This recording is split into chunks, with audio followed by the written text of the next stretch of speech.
Ibnu Abbas serupa dengan Ibnu Zubair bahwa mereka sama-sama menemui Rasulullah dan bergaul dengannya selagi masih kecil, dan Rasulullah wafat sebelum Ibnu Abbas mencapai usia dewasa. Tetapi ia seorang lain yang di waktu kecil telah mendapat kerangka kepahlawanan dan prinsip-prinsip kehidupan dari Rasulullah SAW, yang mengutamakan dan mendidiknya serta mengajarinya hikmat yang murni.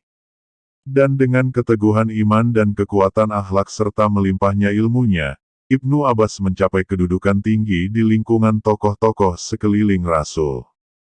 La adalah putra Abbas bin Abdul Muthalib bin Hashim, paman Rasulullah SAW. Digelari, Habar, atau Kiai atau lengkapnya, Kiai Umat, suatu gelar yang hanya dapat dicapainya karena otaknya yang cerdas, hatinya yang mulia dan pengetahuannya yang luas. Dari kecilnya, Ibnu Abbas telah mengetahui jalan hidup yang akan ditempuhnya, dan ia lebih mengetahuinya lagi ketika pada suatu hari Rasulullah menariknya ke dekatnya selagi ia masih kecil itu dan menepuk-nepuk bahunya serta mendoakannya. Ya Allah, berilah ia ilmu agama yang mendalam dan ajarkanlah kepadanya ta'wil.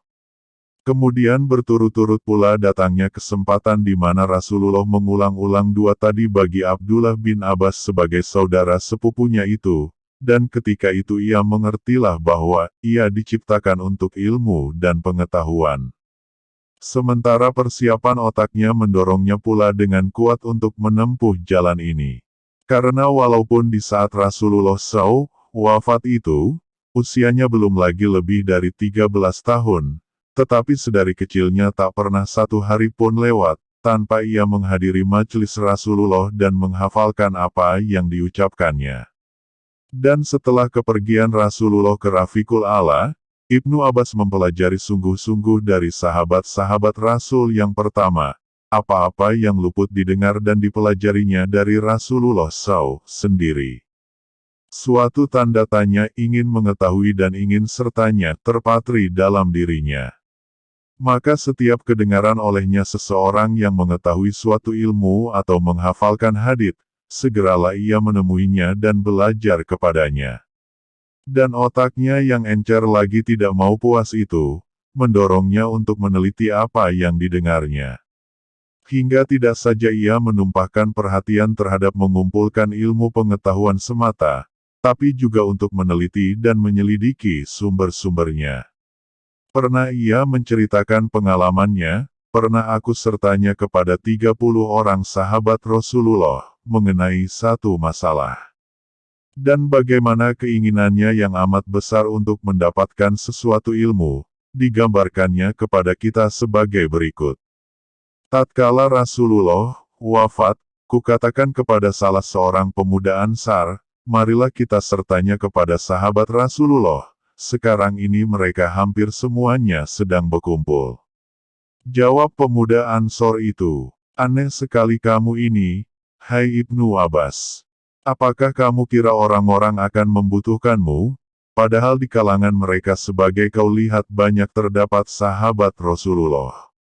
Demikianlah ia tak mau diajak, tetapi aku tetap pergi sertanya kepada sahabat-sahabat Rasulullah.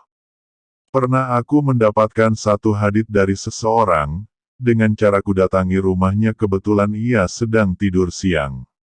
Kubentangkan kainku di muka pintunya, lalu duduk menunggu, sementara angin menerbangkan debu kepadaku, sampai akhirnya ia bangun dan keluar menemuiku. Maka katanya, hai saudara sepupu Rasulullah, apa maksud kedatanganmu? Kenapa tidak kamu suruh saja orang kepadaku agar aku datang kepadamu? Tidak, ujarku, bahkan akulah yang harus datang mengunjungi Anda. Kemudian kutanyakanlah kepadanya sebuah hadits dan aku belajar daripadanya. Demikianlah pemuda kita yang agung ini sertanya, kemudian sertanya dan sertanya lagi, lalu dicarinya jawaban dengan teliti, dan dikajinya dengan seksama dan dianalisanya dengan pikiran yang berlian. Dari hari ke hari pengetahuan dan ilmu yang dimilikinya berkembang dan tumbuh, hingga dalam usianya yang muda belia telah cukup dimilikinya hikmat dari orang-orang tua, dan disadapnya ketenangan dan kebersihan pikiran mereka, sampai-sampai Amirul Mukminin Umar bin Khattab menjadikannya kawan bermusyawarah pada setiap urusan penting dan menggelarkannya pemuda tua. Pada suatu hari ditanyakan orang kepada Ibnu Abbas, bagaimana Anda mendapatkan ilmu ini? Jawabnya, dengan lidah yang gemar sertanya, dari akal yang suka berfikir. Petik 2. Maka dengan lidahnya yang selalu sertanya dan pikirannya yang tak jemu-jemunya meneliti, serta dengan kerendahan hati dan pandainya bergaul, jadilah Ibnu Abbas sebagai kiai umat ini. Sa'ad bin Abi Waqqas melukiskannya dengan kalimat-kalimat seperti ini. Tak seorang pun yang kutemui lebih cepat mengerti, lebih tajam berfikir dan lebih banyak dapat menyerap ilmu dan lebih luas sifat santunnya dari Ibnu Abbas. Dan sungguh, kulihat Umar memanggilnya dalam urusan-urusan pelik, padahal sekelilingnya terdapat peserta Badar dari kalangan Muhajirin dan Ansar. Maka tampillah Ibnu Abbas menyampaikan pendapatnya, dan Umar pun tak hendak melampaui apa katanya. Ketika membicarakannya, Ubaidillah bin Utbah berkata, tidak seorang pun yang lebih tahu tentang hadits yang diterimanya dari Rasulullah SAW daripada Ibnu Abbas. Dan tak kulihat orang yang lebih mengetahui tentang putusan Abu Bakar, Umar dan Utsman dalam pengadilan daripadanya. Begitu pula tak ada yang lebih mendalam pengertiannya daripadanya. Sungguh, ia telah menyediakan waktu untuk mengajarkan fikih 1 hari, tafsir 1 hari, riwayat dan strategi perang 1 hari, syair 1 hari, dan tarikh serta kebudayaan bangsa Arab 1 hari. Serta tak ada yang lebih tahu tentang syair, bahasa Arab, tafsir Al-Quran, ilmu hisab dan soal pembagian pusaka daripadanya. Dan tidak seorang muslim pun yang pergi duduk ke dekatnya kecuali hormat kepadanya, serta tidak seorang pun yang sertanya, kecuali mendapatkan jawaban daripadanya. Seorang muslim penduduk Basroh melukiskannya pula sebagai berikut, Ibnu Abbas pernah menjadi gubernur di sana, diangkat oleh Ali, telah mengambil 3 perkara dan meninggalkan 3 perkara. 1. Menarik hati pendengar apabila ia berbicara. 2. Memperhatikan setiap ucapan pembicara. 3. Memilih yang teringan apabila memutuskan perkara. 1. Menjauhi sifat mengambil muka. 2. Menjauhi orang-orang yang rendah budi. 3. Menjauhi setiap perbuatan dosa. Sebagaimana kita telah paparkan bahwa Ibnu Abbas adalah orang yang menguasai dan mendalami berbagai cabang ilmu. Maka ia pun menjadi pedoman bagi orang-orang yang mencari ilmu. Berbondong-bondong orang datang dari berbagai penjuru negeri Islam untuk mengikuti pendidikan dan mendalami ilmu pengetahuan. Di samping ingatannya yang kuat bahkan luar biasa itu, Ibnu Abbas memiliki pula kecerdasan dan kepintaran yang istimewa. Alasan yang dikemukakannya bagaikan cahaya matahari, menembus ke dalam kalbu menghidupkan cahaya iman. Dan dalam percakapan atau berdialog, tidak saja ia membuat lawannya terdiam, mengerti dan menerima alasan yang dikemukakannya, tetapi juga menyebabkannya diam terpesona, karena manisnya susunan kata dan keahliannya berbicara. Dan bagaimanapun juga banyaknya ilmu dan tepatnya alasan tetapi diskusi atau tukar pikiran itu. Baginya tidak lain hanyalah sebagai suatu alat yang paling ampuh untuk mendapatkan dan mengetahui kebenaran. Dan memang, telah lama ia ditakuti oleh kaum Khawarij karena logikanya yang tepat dan tajam. Pada suatu hari ia diutus oleh Imam Ali kepada sekelompok besar dari mereka. Maka terjadilah di antaranya dengan mereka percakapan yang amat mempesona, di mana Ibnu Abbas mengarahkan pembicaraan serta menyodorkan alasan dengan cara yang menakjubkan. Dari percakapan yang panjang itu, kita cukup mengutip cuplikan di bawah ini. Tanya Ibnu Abbas, hal-hal apakah yang menyebabkan tuan-tuan menaruh dendam terhadap Ali? Ujar mereka, ada 3 hal yang menyebabkan kebencian kami padanya. Pertama, dalam agama Allah ia serta tahkim kepada manusia. padahal Allah berfirman, tak ada hukum kecuali bagi Allah. Kedua, ia berperang, tetapi tidak menawan pihak musuh dan tidak pula mengambil harta rampasan. Seandainya pihak lawan itu orang-orang kafir, berarti harta mereka itu halal. Sebaliknya bila mereka orang-orang beriman maka haramlah darahnya.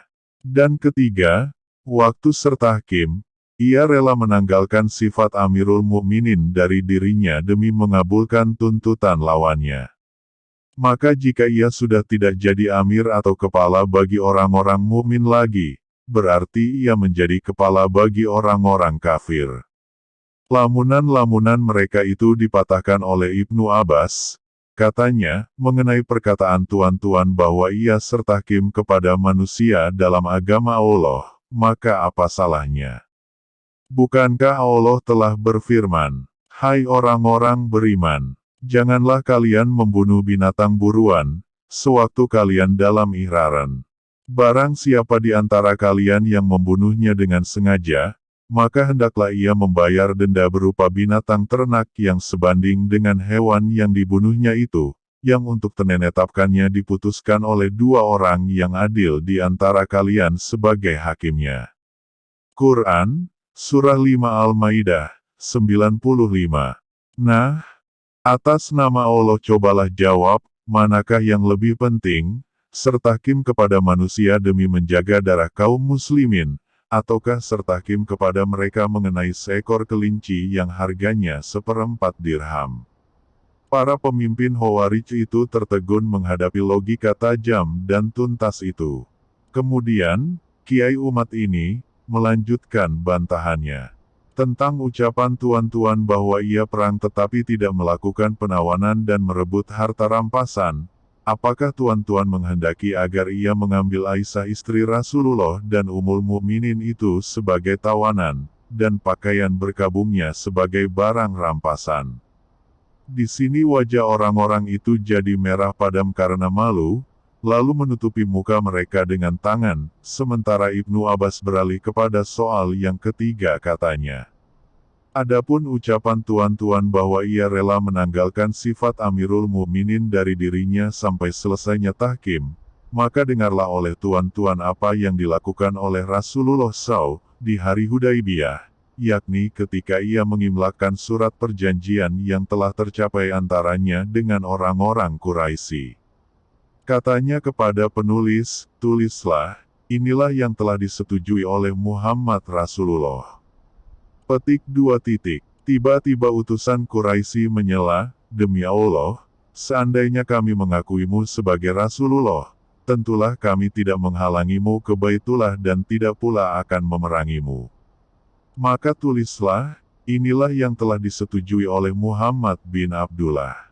Kata Rasulullah kepada mereka, demi Allah, sesungguhnya saya ini Rasulullah walaupun kamu tak hendak mengakuinya.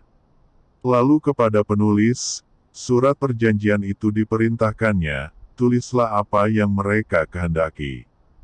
Tulis, inilah yang telah disetujui oleh Muhammad bin Abdullah. Demikianlah, dengan cara yang menarik dan menakjubkan ini, berlangsung soal jawab antara Ibnu Abbas dan golongan Khawarij, hingga belum lagi tukar pikiran itu selesai, 20.000 orang di antara mereka bangkit serentak, menyatakan kepuasan mereka terhadap keterangan-keterangan Ibnu Abbas dan sekaligus memaklumkan penarikan diri mereka dari memusuhi Imam Ali. Ibnu Abbas tidak saja memiliki kekayaan besar berupa ilmu pengetahuan semata, tapi di samping itu ia memiliki pula kekayaan yang lebih besar lagi, yakni etika ilmu serta akhlak para ulama. Dalam kedermawanan dan sifat pemurahnya, lah bagaikan imam dengan panji-panjinya. Dilimpah ruahkannya harta bendanya kepada manusia, persis sebagaimana ia melimpah ruahkan ilmunya kepada mereka. Orang-orang yang bersama dengannya, pernah menceritakan dirinya sebagai berikut, tidak sebuah rumah pun kita temui yang lebih banyak makanan, minuman buah-buahan, begitupun ilmu pengetahuannya dari rumah Ibnu Abbas. Di samping itu ia seorang yang berhati suci dan berjiwa bersih, tidak menaruh dendam atau kebencian kepada siapa juga. Keinginannya yang tak pernah menjadi kenyang, ialah harapannya agar setiap orang, baik yang dikenalnya atau tidak, beroleh kebaikan. Katanya mengenai dirinya, "Setiap aku mengetahui suatu ayat dari Kitabullah, aku berharap kiranya semua manusia mengetahui seperti apa yang ku ketahui itu. Dan setiap aku mendengar seorang hakim di antara hakim-hakim Islam melaksanakan keadilan dan memutus sesuatu perkara dengan adil, maka aku merasa gembira dan turut mendoakannya, padahal tak ada hubungan perkara antara aku dengannya. Dan setiap aku mendengar turunnya hujan yang menimpa bumi muslimin, aku merasa berbahagia, padahal tidak seekor pun binatang ternakku yang digembalakan di bumi tersebut. Lah seorang ahli ibadah yang tekun beribadat dan rajin sertaubat, sering bangun di tengah malam dan saum di waktu siang, dan seolah-olah kedua matanya telah hafal akan jalan yang dilalui oleh air matanya di kedua pipinya, karena seringnya ia menangis, baik dikala ia salat maupun sewaktu membaca Al-Quran. Dan ketika ia membaca ayat-ayat Al-Quran yang memuat berita duka atau ancaman, apalagi mengenai maut dan saat dibangkitkan, maka isaknya sertambah keras dan sedu sedannya menjadi-jadi. Di samping semua itu, ia juga seorang yang berani, berpikiran sehat dan teguh memegang amanat. Dalam perselisihan yang terjadi antara Ali dan Muawiyah, ia mempunyai beberapa pendapat yang menunjukkan tingginya kecerdasan dan banyaknya akal serta siasatnya. Lebih mementingkan perdamaian dari peperangan, lebih banyak berusaha dengan jalan lemah lembut daripada kekerasan, dan menggunakan pikiran daripada paksaan. Tatkala Husain radhiyallahu bermaksud hendak pergi ke Irak untuk memerangi Ziyad dan Yazid, Ibnu Abbas menasehati Husain, memegang tangannya dan berusaha sekuat daya untuk menghalanginya. Dan tatkala ia mendengar kematiannya, ia amat terpukul, dan tidak keluar-keluar rumah karena amat dukanya. Dan di setiap pertentangan yang timbul antara Muslim dengan Muslim tak ada yang dilakukan oleh Ibnu Abbas, selain mengacungkan bendera perdamaian, berlunak lembut dan melenyapkan kesalahpahaman. Benar ia ikut terjun dalam peperangan di pihak Imam Ali terhadap Muawiyah, tetapi hal itu dilakukannya, tiada lain hanyalah sebagai tamparan keras yang wajib dilakukan terhadap penggerak perpecahan yang mengancam keutuhan agama dan kesatuan umat. Demikianlah kehidupan Ibnu Abbas, dipenuhi dunianya dengan ilmu dan hikmat, dan disebarkan di antara umat buah nasihat dan ketakwaannya. Dan pada usianya yang ke-71 tahun, ia terpanggil untuk menemui Tuhannya yang Maha Agung. Maka kota Taif pun menyaksikan perayaan besar, di mana seorang mukmin diiringkan menuju surganya. Dan tatkala tubuh kasarnya mendapatkan tempat yang aman dalam kuburnya, angkasa bagai berguncang disebabkan gema janji Allah yang hak. Wahai jiwa yang aman tenceram, kembalilah kamu kepada Tuhanmu dalam keadaan ridha dan diridai. Maka masuklah ke dalam lingkungan hambaku. Dan masuklah ke dalam surgaku.